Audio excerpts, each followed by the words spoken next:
Damn, make that shit official. YouTube get that motherfucking exclusive content. Y'all niggas get it first. You know. Follow a nigga on Instagram at Uncle Dolemite. Like, comment, subscribe, share this shit with motherfuckers. Let niggas know. It's so crazy. A nigga done got out of the swing of this shit. Like, you be surprised. What else I'm supposed to be doing? Crack Spreaker open. Keep my live on. Voice breaking and shit. It's been a minute. That shit crazy. Shit be making noises and shit.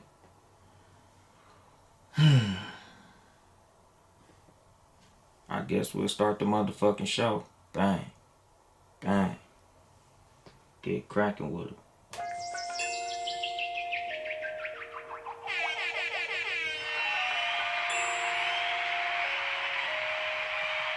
God damn. Gotta hit him with the gunshots. And then that was bass. Good evening, motherfuckers and motherfuckers. This is your host, Yung Dolemite, of the Too Much Game Podcast, live from the Boom Boom Room. Once again, it's been a motherfucking minute, hasn't it? Cool last minute. Motherfucker had to, fight some demons, put out some fires. Like, I had missed the episode a little bit before this little hiatus that I went on and shit. Shit just been going kind of fucked up, my nigga. Like, a nigga been having a long couple of months. My parents had their health struggles and shit. The things that go wrong in a motherfucker's life. What's going on to everybody in the live, what's going on to Teely's Peanut Butter Coffee with Kendra, the homie Carbahol Ironworks, and everybody up in the live and shit. Shout out to everybody for pulling up. I know it's been far too long, but like I said, a nigga had to take a break, not really on purpose, like it's just basically the downfall of making bad choices, dog. Like this is one of them breaks that I had to take. I wish that it was something that I could say was like a outside situation, but at the end of the day, like, this shit was all like some shit I fucked up on, mistakes that I made, shit that I basically didn't do right. Like, it was like a teachable moment that I happened to be the motherfucker that was the subject of a teachable moment this time. Like, usually just the aim of this show and the way that I structure this shit and the way that I go about doing this shit, I basically give y'all game based on the mistakes of other people. Like I always say, smart people learn from their mistakes and wise people learn from other motherfuckers' mistakes. In this case, nigga, this was my mistake. This was basically what happens when a motherfucker, like when you think you smarter than the average bear, when you just basically doing too much, my nigga. Like, the game got ahead of me. Like it's just one of them situations where, it's a how can I put this shit? Because I'm really going off the top. Y'all niggas know how I've been doing these last few shows. Like, I ain't really write shit. This shit is really like off the dome. Only shit that I really wrote was like little topics and shit that I've been writing just over the course of while I was on my little hiatus and shit, little break. But the reason for the break was, really just, like I tell motherfuckers, man, a lot of times when you making your moves through life, you gotta really look at risk versus reward and shit. And it was a situation where I put something on the line that wasn't worth risking for the activity that I was engaging in. So, a nigga had to take a step back You know, like make sure everything was at least somewhat stable before I got back into this motherfucker. Like, you know, it's a lot of shit in life that's just bigger than content. You know, like certain shit, you got to make sure that everything is cool before you know, you get off into your little shit. Like, you know, I guess what we would call full disclosure is, you know, let's just say it's some 444 shit. You know, I'm not gonna put motherfuckers in my business, but you know, at the same time, you know, it was a mistake that a nigga shouldn't make. You know, like I said, as far as, you know, the teachables, the actionables that I could give motherfuckers, you know, just based on my mistake, always remain conscious when you making moves. You know, like something that I learned as a young nigga, always be smart when doing something stupid. But at the same time, certain shit that's stupid just ain't worth doing. You know, if the reward ain't worth what you risking, sometimes you just gotta back out of that shit. You know, it's just some moves that you shouldn't make in life. And this is one of them situations where I realized like it's just some moves that ain't worth making. You know, and I've made these moves plenty of times in my life, and you know, this is one of them like, you know, when you get that real lesson, like when you really, you know, get that bop on the head that tells you like, yeah, dog, this your last time doing this one. You know, this was basically that. Like this was that nigga never again moment. You know, so I'm back. You know, I'm no longer on the bullshit. You know, shit happens. You know, motherfuckers fall apart. Motherfuckers put shit back together. You know, so a nigga here, man. You know, glad to be back on the microphone. Like I consider this shit therapeutic, my nigga. Like it was hard not doing shows. Like that shit was like killing me, my nigga. Like this shit is one of them situations where it's like, you know, I don't get paid for this shit. Like a lot of my homeboys be like, oh nigga, you a baller, you got a podcast. Like nigga, I don't get paid for this shit. Nigga, this shit is some shit that I do that I'm paying for out of my own pocket, dog. Like this shit is some shit that like I do because, you know, like I pride myself on this podcast being a platform that I use to help other people, but I'm, you know, I'm helping myself just as much as I'm helping other people on this shit. You know, like, so with this shit, you know, it was fucking me up not doing shows. Like every Friday that came and went, especially like when I wasn't even able to like announce that shit before, because you know, like usually if I'm gonna be gone, I at least say something either on the show before the motherfucking end or on social media to let motherfuckers know what's going on. But in this case, I kind of was like zero dark 30, my nigga. Like I just had to dip. You know, and a lot of motherfuckers who know me personally, like especially like who follow me on social media for a certain amount of time, like they know I just fucking go ghost on some real shit. Like my original Instagram page, which was Yung Dolemite, spelt like how I spell it, YUNGDOLEMITE. Nigga had a situation. Nigga had to delete that motherfucker. Bam, gone. Nigga, I was gone for like 2 years or some shit. Nigga came back, got another page, add Yung Dolemite spelled with a zero instead of a O. Same type of situation, same type of exit. Nigga just up and disappeared. You know, like certain situations, especially the way that I move, like I'm just the type of motherfucker that when shit is going funky, it's kind of hard for me to, you know, because like the way that I run my social media as far as my personal pages, it's usually like a meme page, like comedy, funny shit, everything lighthearted. But in certain situations, it's like I would feel insensitive to be posting memes and jokes and shit amongst what's going on in a nigga life, in the lives of others that are very close to me. So, you know, sometimes I'll be having to take a step back off shit.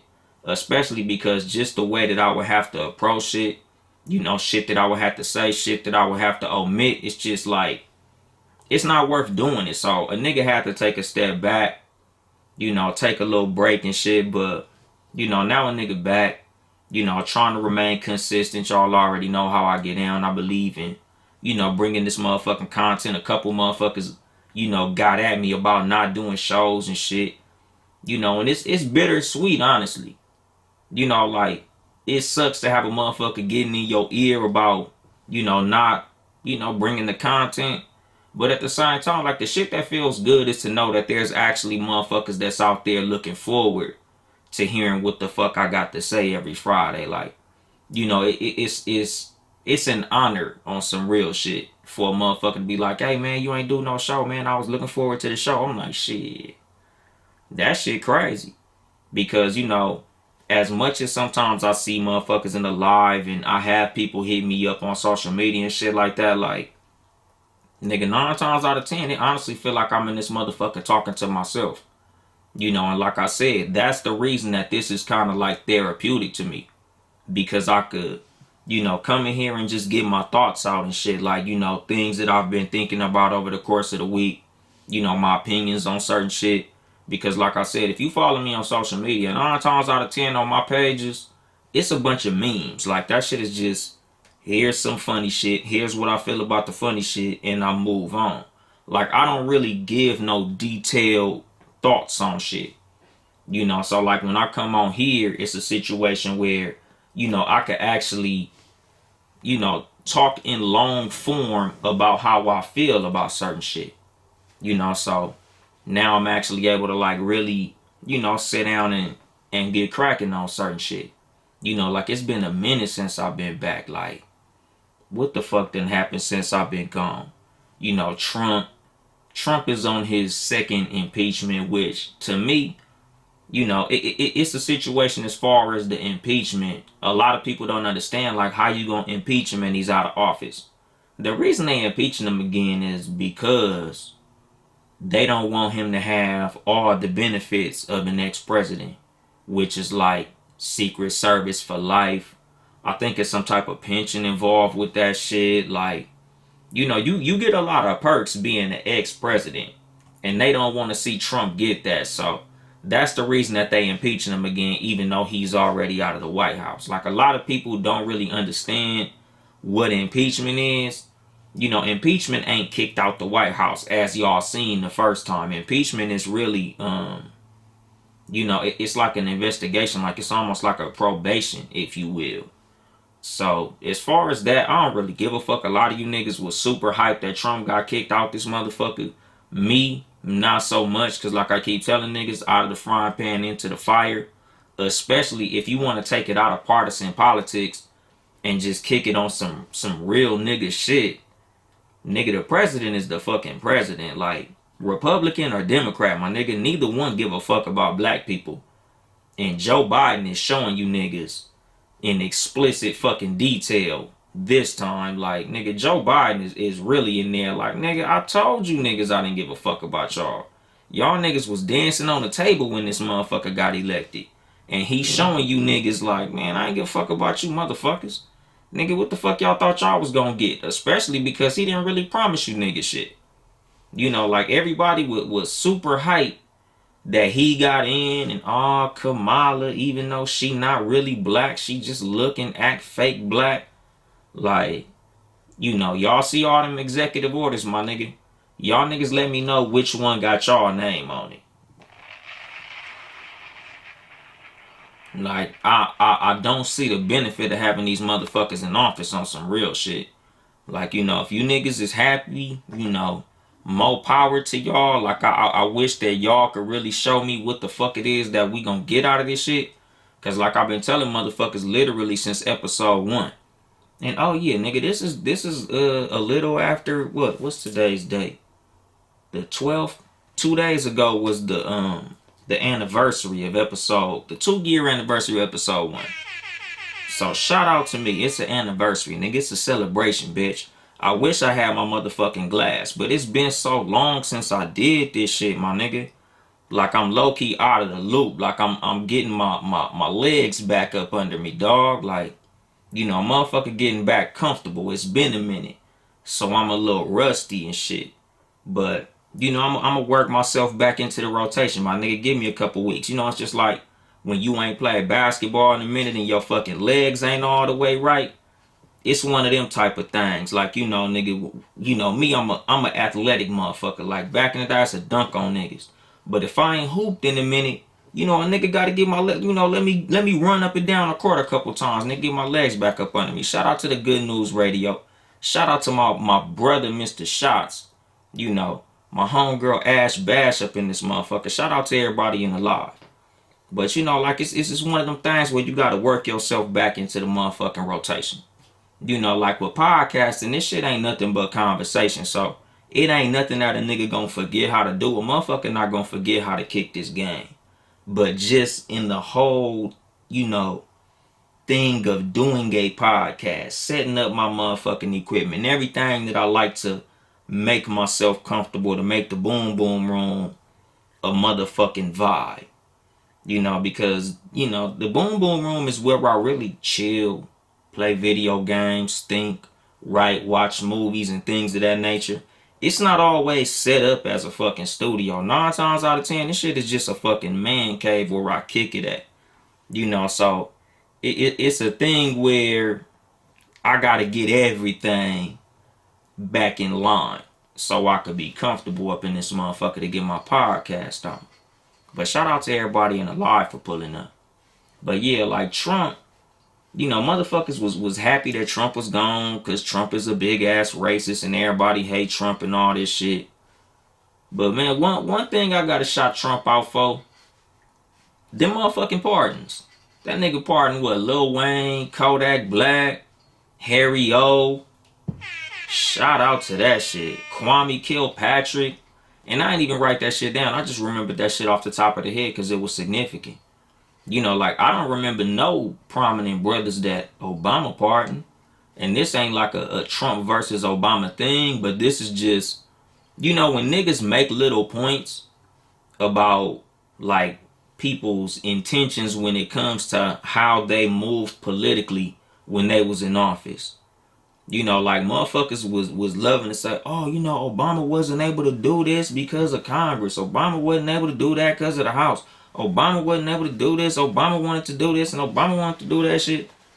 And it's like, nigga, at the end of the day, motherfuckers show you what they really wanted to do when it's time to do that shit. You know, like when it comes to Donald Trump, I'll always tell motherfuckers, as racist as y'all say he is, he never did nothing politically that would fuck the black community. Like, he might have said little shit. His base might have felt a certain way. Like, it's a lot of shit that us as black people probably didn't like about the way that he moved as a man. Even the way he moved before he got in office. Because like I told motherfuckers, nigga, I knew that Trump was a racist way before he ran for fucking president. But at the same time, while he was in office, he didn't do nothing that was detrimental to the black community. You know, like the thing was, like I was telling niggas when he was running against Joe Biden. Joe Biden politically fucked black people with the crime bill. Kamala Harris politically fucked black people when she was the DA of California. Trump never did nothing in office to fuck black people. No matter what the fuck he said out his mouth, whatever the fuck his base felt, him as a politician didn't do half the damage to the black community that Joe Biden did.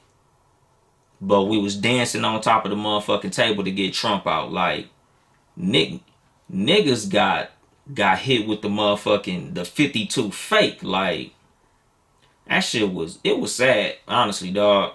Like, I really wish I was able to come in here and really get cracking on that shit.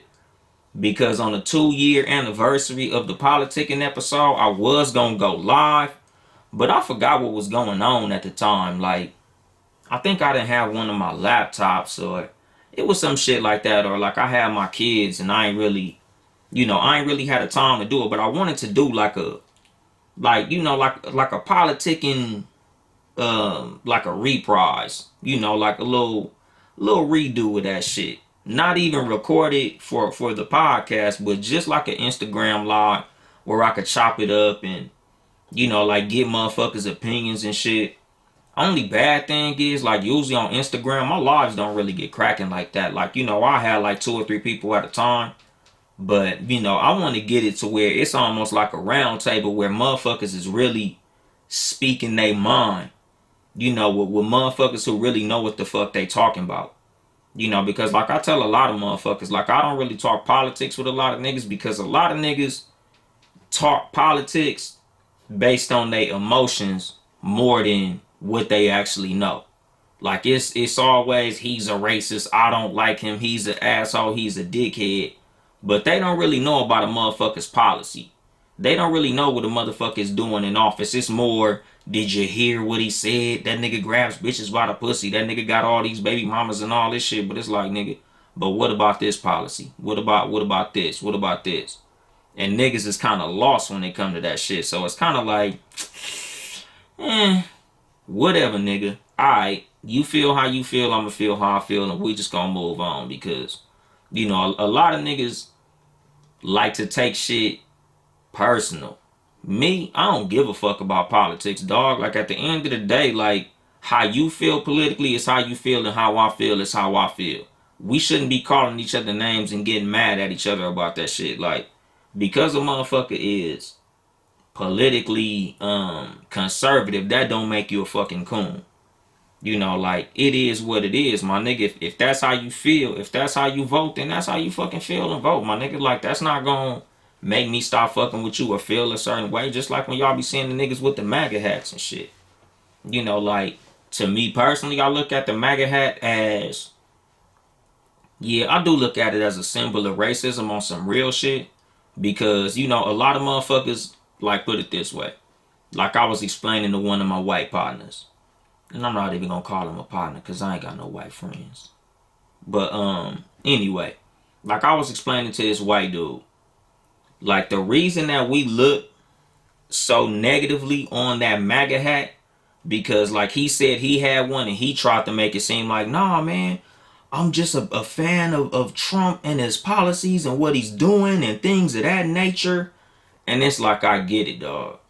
But the reason that the MAGA hat has become such a strong symbol is because when Mitt Romney was running, there wasn't no Mitt Romney hat that got that fucking popular. When George Bush was running, there was no article of clothing, there was no symbol or nothing like that that was like, oh, this is the I Love Bush t-shirt or none of that type of shit. But when Trump was running on blatant racism, that motherfucking hat was flying off motherfucking shelves. Everybody who was wearing that hat was saying some racist shit, doing some racist shit, had, racist, whether covert or overt fucking views, my nigga. So that was the reason that the fucking MAGA hat got so strongly associated with racism. Because it's like no other candidate was this fucking racially polarizing. So, like I was telling him, like, nigga, even if you a big fan of Trump's policies, why y'all niggas wasn't doing that shit when y'all was big fans of Mitt Romney? Why y'all wasn't doing that shit when y'all was big fans of George Bush or his daddy or shit, I don't know, I forgot who all ran on the Republican ticket in the lap. McCain. Like we didn't see none of this shit with none of those other Republicans, but Donald Trump, the motherfucking open racist, y'all niggas was flying in motherfucking hats. And like I was telling motherfuckers, if I voted, I was gonna vote for Trump. But I for damn sure wasn't finna wear that goddamn hat because I know what that motherfucker mean. It's just like when you live in, like the ghetto. Like when you live in Compton, LA, Long Beach, South Central, Gardena, like the South Central area. Like, nigga, just cause you live in a certain neighborhood, like niggas know what hats not to put on, dog. Like, nigga, you making a statement when you put certain hats on. I don't give a fuck what fucking baseball team you a fan of. Nigga, you know what you doing when you put certain hats on in certain neighborhoods. Like, if I live in South Central LA, my nigga, I don't give a fuck if I'm a fan of the goddamn Yankees. If I live in Inglewood family territory, I'm not buying no motherfucking Yankee hat, my nigga. I don't give a fuck how I feel about the team. And that's what the fucking MAGA hat is, my nigga. Like, that's what Trump 2020 fucking bumper stickers and flags. Like, my nigga, Trump been out of office, what, like 2 or 3 weeks? My neighbors ain't took their fucking Trump flag down. That's a statement at this point. Like, you don't see George Bush bumper stickers. You don't see McCain bumper stickers. You don't see Mitt Romney bumper stickers. When you fly that Trump shit, you're making a fucking statement, my nigga. You're saying something. And that's what I was telling him about that fucking MAGA hat, my nigga. Like, you know what you doing when you put that motherfucker on. You know what you saying when you doing that shit. Just like that Blue Lives Matter shit. You know what you doing, my nigga. Because, you know, like with the All Lives Matter people, it's common motherfucking sense that all lives matter, dog. But the reason that we say Black Lives Matter is because we the only motherfuckers that seem to have to prove that that shit is the truth. Like, all lives matter is basically shut the fuck up to Black Lives Matter.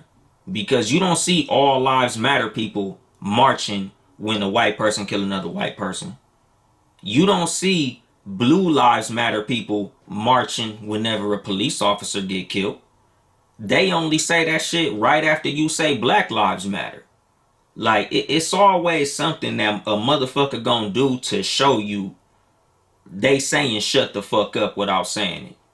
You know, and like, this is like one of the things just in conversation, you know, just in communication. Like, you know, you always gotta look at what a motherfucker's saying when they saying certain shit.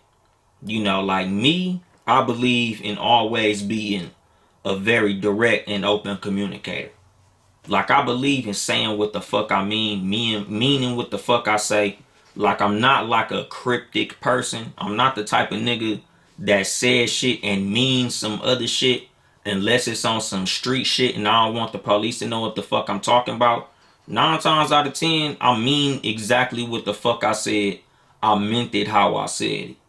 But with that all lives matter shit and with that blue lives matter shit, nigga, that shit is a subliminal. That's Black Lives Matter, shut the fuck up. That's exactly what that shit mean. That shit ain't no motherfucking, oh, we just believe that police are very fucking important. Because nigga, police get smoked every day. I don't see nobody say Blue Lives Matter when that shit happen. Whenever I see that black and white American flag with that fucking blue stripe on it, nigga, it's always a racist motherfucker. You know, like I tell motherfuckers all the time, like, nigga, y'all niggas know what y'all doing when y'all flying them fucking flags. Y'all niggas know what y'all doing when y'all niggas is showing off them motherfucking symbols. You know, but it is what it is according to that, dog. Like, I could talk about that shit all day, but it's gonna be a situation where because nobody's replying, I'm just gonna be repeating myself, so let me shut the fuck up according to that. Shout out to Dave Chappelle who just got paid. The motherfucking GOAT comedically. I feel like Dave Chappelle is the greatest comedian to ever do that shit. Hands down, no debate. You know, a lot of niggas that say Richard Pryor. I look at Richard Pryor as like Michael Jordan and Chappelle is LeBron James. If everybody who know me know. I feel like LeBron James is better than Michael Jordan because he can do it all. That's how I feel about Dave Chappelle, my nigga. Like, Richard Pryor's in that conversation. Like, they're 1A and 1B. If you feel like Richard Pryor's funnier than Dave Chappelle, I'm not going to argue because this is just my personal opinion. But, man, I'm just glad to see my nigga get paid, dog. You know, like, Dave Chappelle exercised something that I talked about in one of my favorite episodes of this show, episode 4, leverage. You know, he understood the power that he had, you know, when it comes to negotiation, as far as him getting paid with the whole Chappelle show shit, and he used it. And I applaud him for that. You know, like with Dave Chappelle, you know, if y'all watch the special, I think that shit came out today. It was called like Redemption Song or some shit. I forgot. That's a damn shame because I literally just watched that shit like right the fuck now. But yeah, man, like, you know, Dave basically talked about how, you know, he told everybody to stop watching Chappelle's show on Netflix because Comedy Central didn't pay him. You know, and he said that a lot of motherfuckers got on his head because he It was a situation where they was like, hey man, you signed the contract. So don't get mad that you got fucked when you voluntarily signed the contract. And his whole point as far as, what happened, what went down, and what he didn't like was, yeah, I understand that I signed the contract, but it was a bullshit contract. It was a fucked up situation. The niggas played me. Like I just don't like the way that shit went down. So he went about it like a motherfucking gangster, my nigga. Like he was like, y'all niggas stop watching that shit. I don't like the way they did me. Them niggas did me foul. Yeah, it was legal, but they still did me scandalous. So we gonna go about it like this. Y'all niggas stop watching that shit. Niggas followed suit. Niggas did what they were supposed to do. Niggas stopped watching the show. The show probably was losing money or however, whatever the fuck. And then the motherfuckers turned around and said, damn nigga, this nigga took all the milk out the motherfucking cash cow. So they had to double back, throw that nigga his motherfucking bread. Now that he got paid, now that he got his name back, his legal rights back, and all that good old shit. Now Chappelle Show back on Netflix, back making money and everybody happy. Shout out to him for that shit. That was a brilliant fucking move, my nigga. Like that shit, that's some legendary shit. Like shit like that, like I like seeing shit like that. Like when the motherfucker understand they power and they use they power, that shit is fucking dope because like a lot of people in the arts, like, musicians, artists, singers, actors, like a lot of motherfuckers in the entertainment industry is getting fucked. So it's dope to see an entertainer take the power back even amongst a bad contract that they signed, with the word perpetuity in it, and still double back and get paid. Like, nigga, that shit was gangster as fuck. Like, shout out to Dave Chappelle for that shit. Like watching that shit, I was like, nigga, that's a beautiful fucking thing, cause it's a million legendary motherfucking artists that done put out classic work, and they not getting the lion's share of the money off that shit.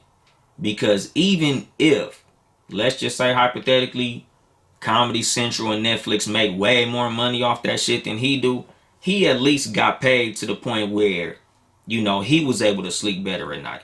He felt better about how that shit went down. Like I said, nigga, he was able to use his leverage to his fucking advantage, and that shit is fly as fuck. Because a lot of artists, you find out, man, these niggas die broke.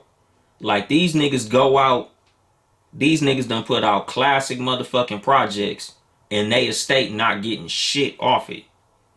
So shout out to Dave Chappelle for getting paid. Shout out to Dave Chappelle for understanding his leverage, understanding his motherfucking power. Like, nigga, that's a moment in Black history during Black History Month. Shout out to that nigga, man. Like, the GOAT is still goating. Another piece of Black history that happened, on a lighter note, Dr. Obeng, I forgot his first name, but the doctor who got that gorilla glue out of homegirl hair. Like that shit was dope. She shameful. I don't know what the fuck that broad was thinking. Like that shit is dumb as fuck. Like it really hurts me, like I said about moving cautious. Being conscious of the things that you do. Thinking about what the fuck you doing before you doing it. Like, why the fuck would she put Gorilla Glue in her hair in the first fucking place? Like, the fact that nigga shot her 20 bands on GoFundMe, shout out to y'all. Like, honestly, on some low-key under shit, like, I feel like y'all niggas just as dumb as her for giving her money. Like, y'all rewarding bad behavior. Like, nigga, I'm not giving you no money for being a fucking idiot. But anyway, shout out to the plastic surgeon that was able to get that bullshit out of her hair, my nigga. Like, I'm glad it was a black man that did that shit. I feel somewhat proud of that. This fucking dummy put Gorilla Glue in her hair for God knows why. All these gels and edge control and all these motherfucking products that we have to lay our shit down You know, like you could have pressed your shit. You could have put a perm in that shit. Like nigga, I had long hair before, my nigga. It's 1,000 ways to get your shit, you know, real fly. Gorilla glue? The fuck is wrong with you? You know, but you know, shout out to the you know the black doctor that was able to get that bullshit out her head, dog. Like, you know, I appreciate that it was a black man during Black History Month. You know, that shit was a beautiful thing to hear. It was a beautiful thing to see. Like I keep telling motherfuckers, like black people, we fucking magicians, dog. Like we are magical fucking people. We can do any fucking thing, dude. Because it wasn't looking good for her. You know, she went to the doctor. She went to various motherfuckers that was saying that they couldn't do none of that shit. You know, to get that shit out her head, and a black man took care of that shit. You know, so shout out to that doctor, man. That nigga's the GOAT. Shout out to him. You know, and a lot of you motherfuckers, man, you niggas disappointed me. Sports niggas, football fans. I done had a few conversations with niggas I done heard on other podcasts and other platforms and shit. Like I said, dog, it is Black motherfucking History Month. And you niggas was riding Tom Brady dick to the utmost of just like I was embarrassed listening to some of you niggas sucking Tom Brady dick. During Black History Month, y'all wanted to see this nigga beat a black quarterback. And I'm not even no fucking fan of Patrick Mahomes, honestly. I don't even like that motherfucker, man. Like, he like a little baby coon on some real shit. But, nigga, at least the nigga got a black daddy.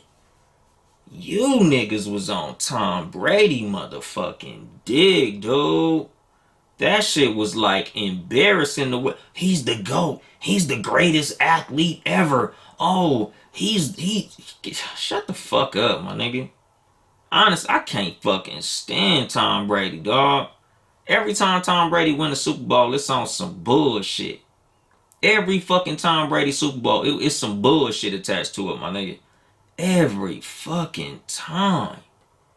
But in this fucking case, you niggas, oh, god damn, it was embarrassing. Like, I just wanted to record certain niggas, like, do you hear yourself riding this boy dick?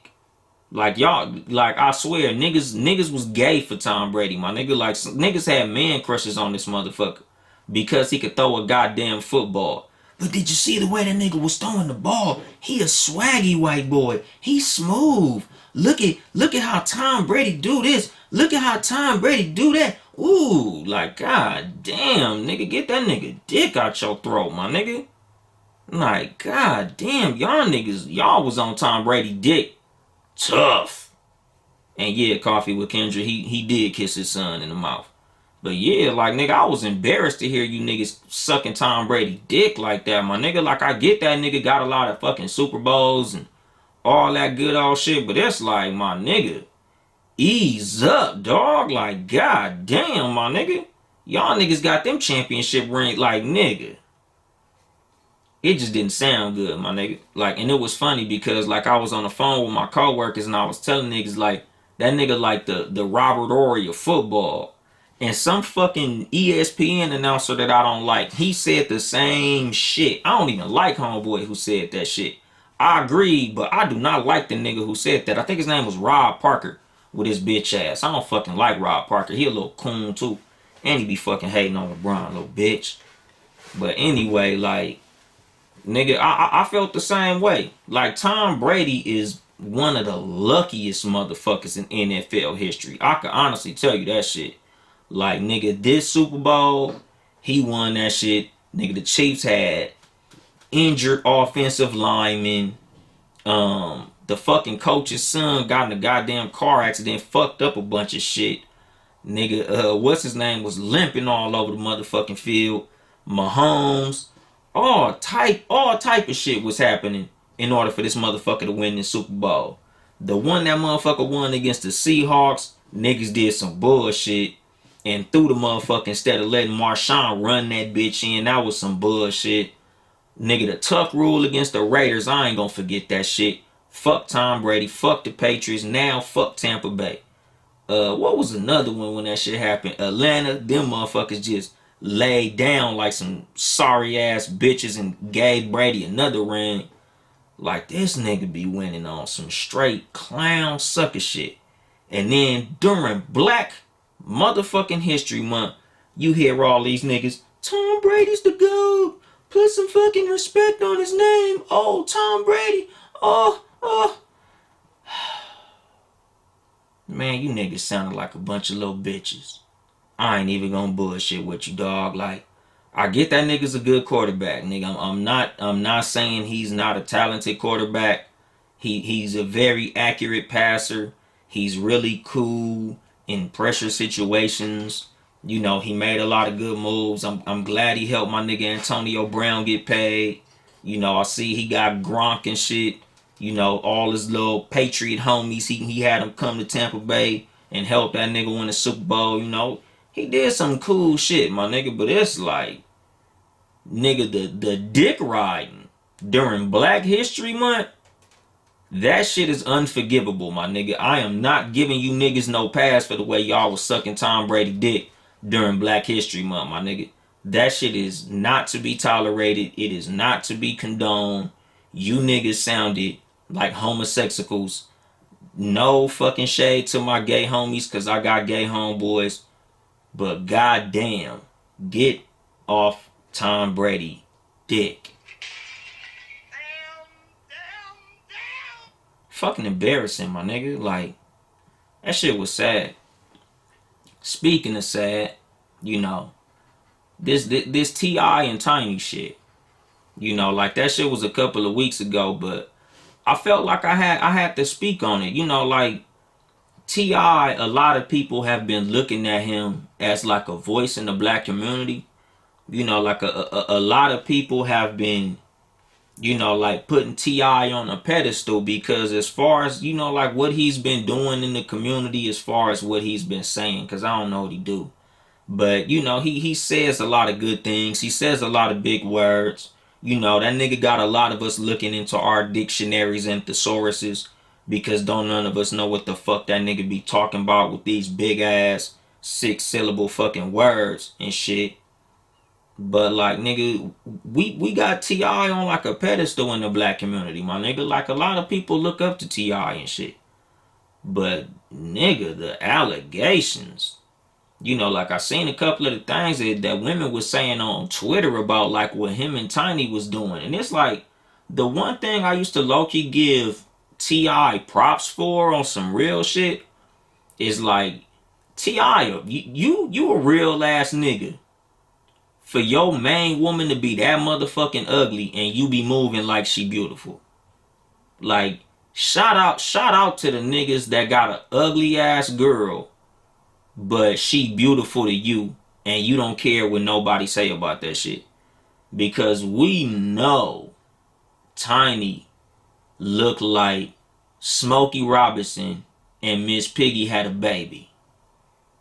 But you can't tell T.I. she ugly, my nigga. Like, T.I. running around like she cute, my nigga. Like, her body look like she got plastic surgery. Like in Tijuana or some shit. Like, she bad built and her face is fucking crazy. And it's a trip because like when I was younger and she was with Escape, I used to think she was cute.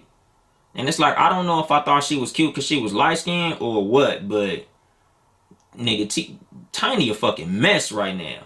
But anyway, like, you know, we put T.I. real high on a pedestal, and then to hear these allegations is kind of like, it's real sad, my nigga.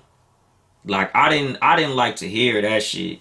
You know, especially because like it just seems like it's some validity to that shit. You know, and I hate to be the person because I'm not a fan of this, like, this way of thinking. But you know how, like, they'll say, like, you know, if you get accused of something so many times, motherfuckers eventually start to believe that it is true. That's kind of the situation right here with T.I. You know, like, basically what they saying T.I. and Tiny was doing was, you know, they was telling motherfuckers that they was gonna have threesomes But in order for them to have a threesome, you gotta take some Molly or some pills or some type of drugs and shit. And they was drugging women and having their way with them and shit. And in one instance, I guess, homegirl wasn't down with the program. Like, she was like, hell no, I'm not taking shit. Fuck that. Like, she was down for the threesome, but she wasn't down for the drugs. So I guess her and T.I. get the, rocking. And she was getting a bet. No, her and Tiny, my bad. Like, getting the motherfuckers fucked up. But, like, her and Tiny got the boxing. And she was getting the best of Tiny. And T.I. came through and hit her with the babuka, the babuka, the babuka. Like, damn, y'all niggas is tripping. And just the way that they behave is kind of low-key believable.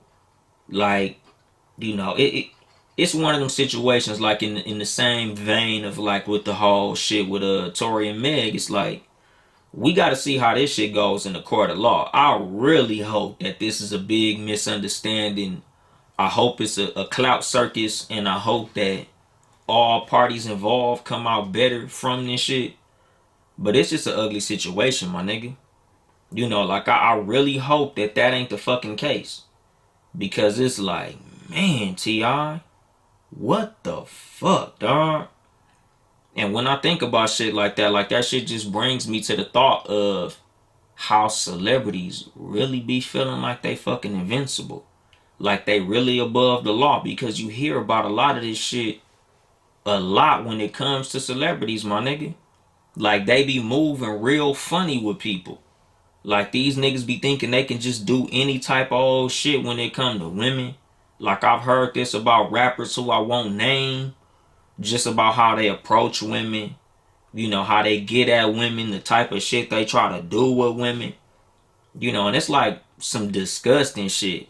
But this, like, drugging women, like, I've never been a fucking fan of that. Because to me, that shit is rape. Anything unconsensual, to me, I consider to be rape. And I don't condone that shit. Like, to me, rape is some sucker shit. Like, nigga, when you go to prison, them niggas gonna show you how much they don't like that shit. Cause them niggas gonna rape you. Like, they don't like you raping bitches on the street, so they gonna rape you when you get up in that motherfucker. Like, that, it ain't nothing fly about that shit. Like, I really hope T.I. didn't do that. Because, damn, dude. Especially the fact that Tiny was involved in that shit. Like, y'all niggas is really like the Bonnie and Clyde of rape? What the fuck? Like, the thought. That shit is fucking crazy, my nigga. I really hope that ain't the goddamn case, because that shit is tragic, my nigga. Like, I hate to see a prominent figure go down like that. If he did that shit, that nigga need to get all the prison time that's in front of him. I'm not saying free T.I. if he did that shit. I'm just saying that I hate to see a prominent figure in any capacity go down on some bullshit, my nigga. I wish that he moved smarter. I don't know, dog. I just hope this shit is false, even though it looked like it's true. Dad, what's up? Why are you recording a podcast? Dude, get out of my room. My son is interrupting my show with some bullshit. But last but not least, these Redditors with what you call that shit? Them motherfuckers, them niggas found the glitch in the matrix as far as the stock market, and big shout out to them, dog. Shout out to them Redditors who did the pump and dump with the GameStop and AMC stocks. And from what I hear, they are behind the Dogecoin boom too. Shout out to them motherfuckers, man. Like, I love to see the little man getting big man money, or the little man being able to beat the big man at the big man game. It's like a big part of why I was such a big fan of like Allen Iverson and Spud Webb growing up, because like I grew up as a short kid playing basketball, and it's like dope to see like the little nigga that could play with the big niggas. And this is what I saw happen with these Redditors and this stock market shit. Like I said, like nigga, I'm it's been a minute since I've been on the mic. So like a lot of this shit I should have covered weeks ago. So if you feel like it's some old shit, my bad, nigga. But anyway, like it was just dope to see that these motherfuckers was able to manipulate the stock market. And it's a trip because this is one of them things, nigga. Like when you hear the phrase, it ain't so fun when the rabbit got the gun. Because like a lot of people in the stock market world always talk about, regulation when it comes to the stock market. Like they don't want the stock market to be regulated. Like they want for you to be able to make as much money as possible, do whatever you want, whatever, however, whatever the fuck, right? Till them Redditors got a hold of the motherfucking keys to the castle, and them motherfuckers did a pump and dump on that goddamn that GameStop stock. Them motherfuckers shut down all types of investment apps. Robinhood got shut down. Them motherfuckers closed the market. Them motherfuckers said, "Nah, we not finna have this bullshit." Basically what a pump and dump is like venture capitalists, like the stock market big wigs and shit. Like, I'm not gonna say that Warren Buffett does it, but the likes of Warren Buffett, like professional stockbrokers and things of that nature. Like it's something where a lot of them get a little inside track on the stock, and they all say, look, we all gonna invest a bunch of money into this one particular stock and drive the price way up, and we gonna get the price all the way up, and then we all gonna sell it, and we all gonna make a profit off that shit. That's what a pump and dump is.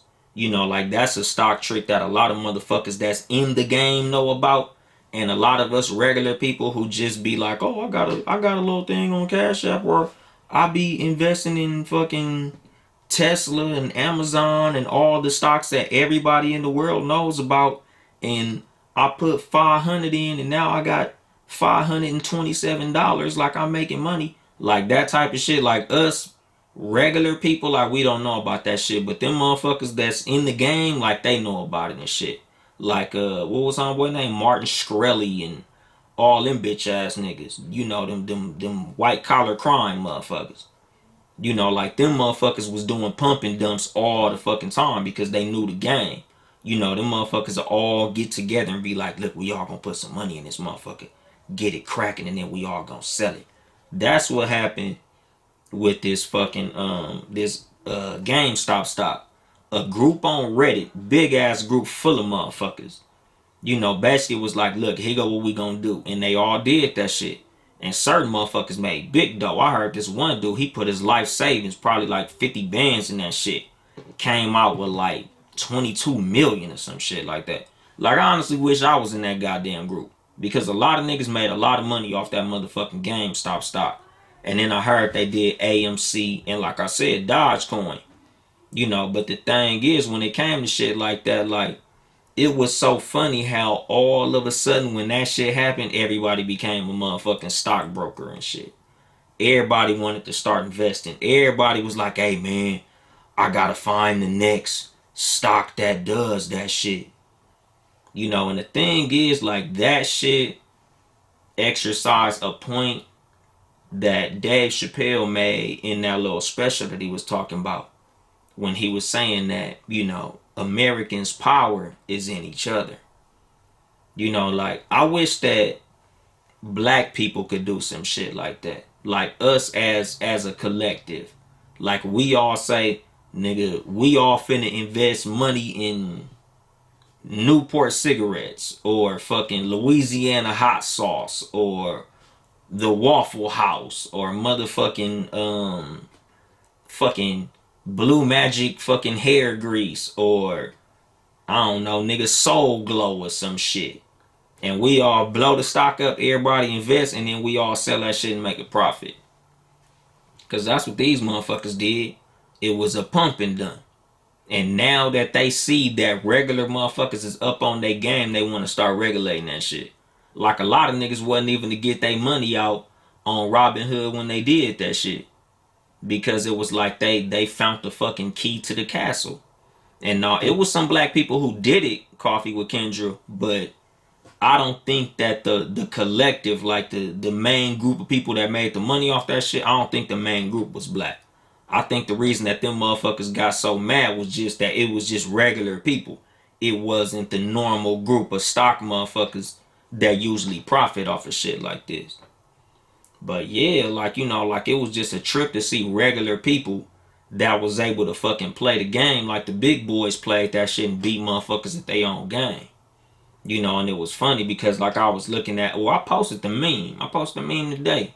And the meme basically said like, I don't know much about the stock market, but the one piece of advice that I could give you is if everybody already know about the stock, it's probably too late. And that was one of the things like I was telling motherfuckers, like niggas was asking, oh nigga, you gonna put money in GameStop? And like I was telling niggas, nigga, once that shit get to the point where everybody know about it, it's gonna start losing money.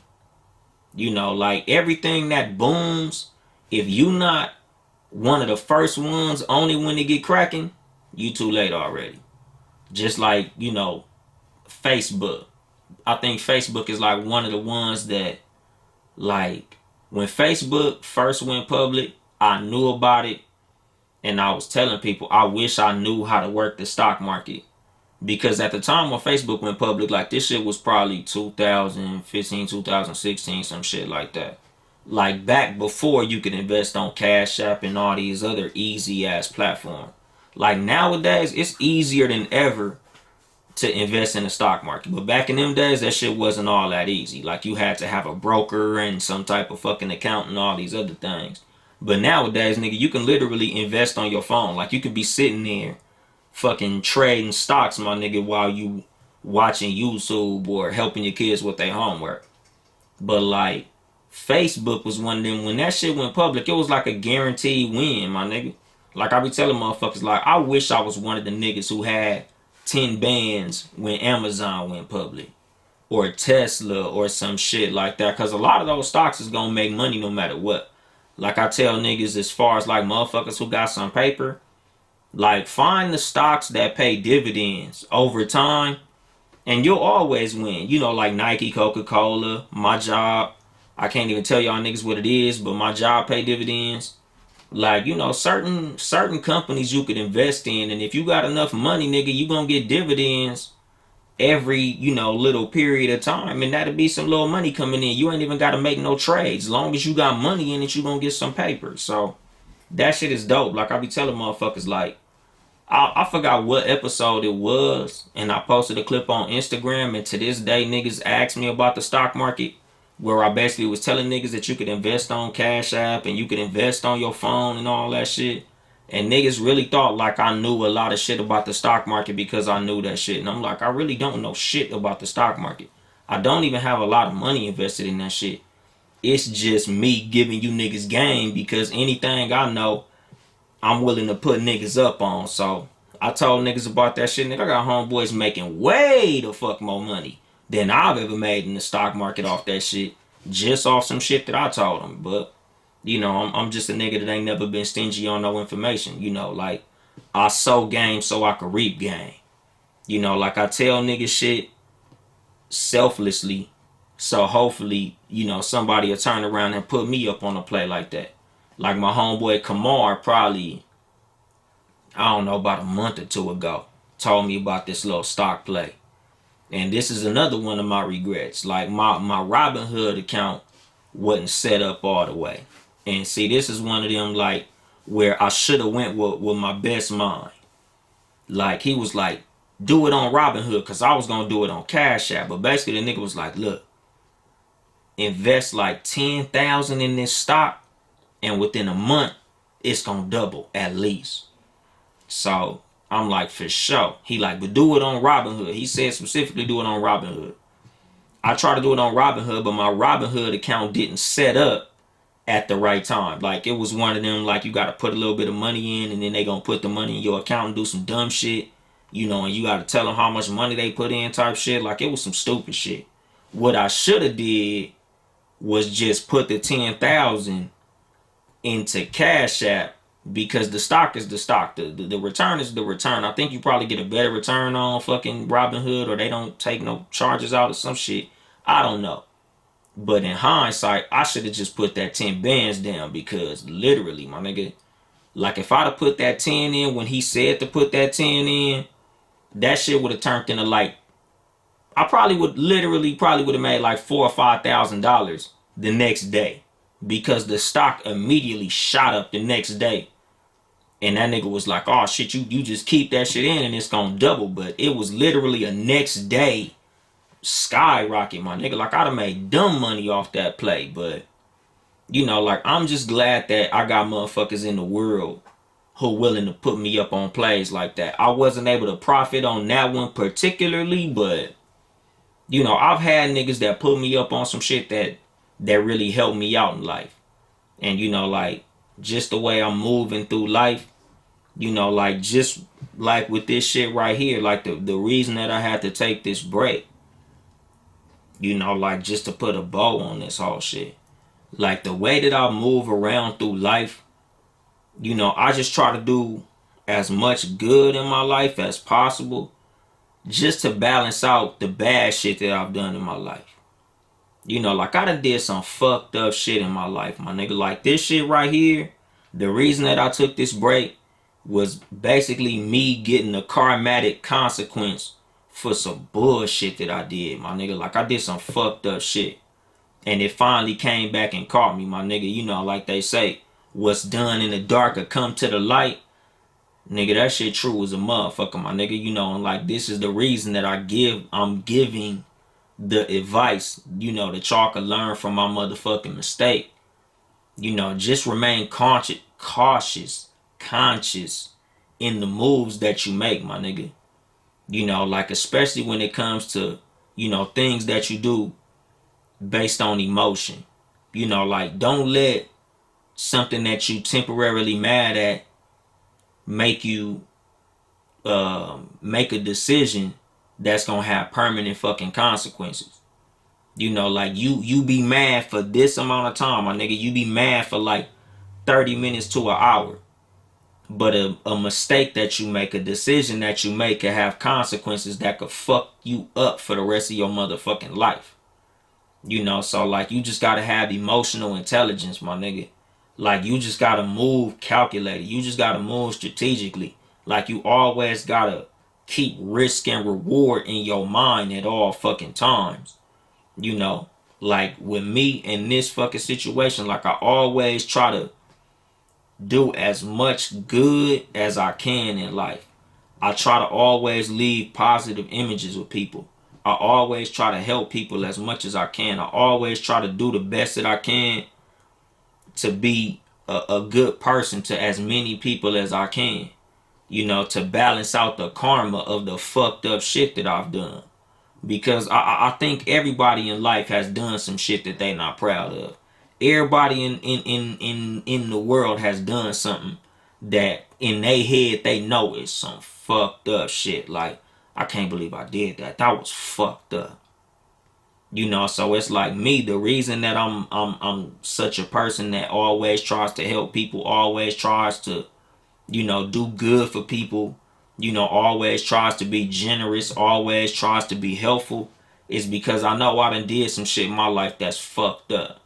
So I just be wanting to balance out my motherfucking karma. And I tell motherfuckers like, nigga, just pay that shit forward, my nigga. Like, you should always try to put more good plays in your karma bank, because you never know when that bad karma gonna come and kick you in your motherfucking ass. So just move conscious, my nigga. Always remain conscious. Never let your motherfucking decisions be made on autopilot. Never let your motherfucking decisions be made on your fucking emotions, because your brain is always smarter than your heart, my nigga. Like, a lot of times when we under emotional duress, we let our motherfucking emotions move for us. Niggas step on your motherfucking shoe, your first instinct, I'ma sock this nigga in his motherfucking mouth. I'ma knock this nigga the fuck out, and I'ma pistol whip, I'ma do this, I'ma do that, and I'ma do this. But it's like at the end of the day, my nigga, Let's just say you knock a nigga out, you catch an assault charge over a $150 shoe. You know, like a lot of times, dog, like your actions ain't worth what you putting on the line for what you doing. You gonna feel good temporarily. Bam, knock this nigga out. I feel a little better. But now I gotta go to court. Now I'm on probation. Now I'm on parole for fucking this nigga up over a motherfucking shoe that I probably got 3 pairs of these motherfuckers at the house. You know, like a lot of times, nigga, it's just some shit that happened to you that you just gonna have to take the L on in order for the greater good, in order for your own peace of mind. Like you just gonna have to let certain shit slide, my nigga. Like it ain't always good to get revenge. It ain't always good to get that get back. You know, sometimes you gonna have to fucking choose peace, my nigga. You know, and I'm gonna drop the mic on that shit. This has been your host, Yung Dolemite, of the Too Much Game podcast, live from the Boom Boom Room. Once again, if you would like to support us financially, it is patreon.com/Townhouse Media. Town E House Media. Support all the Townhouse Media podcasts. Seriously, None Other Podcasts, Friday nights, 9 p.m. with the super producer, Ben Ready. Whenever the fuck he get around to doing it, because he do that shit when he feel like doing that shit. So you'll hear that shit when he feel like you hearing that shit.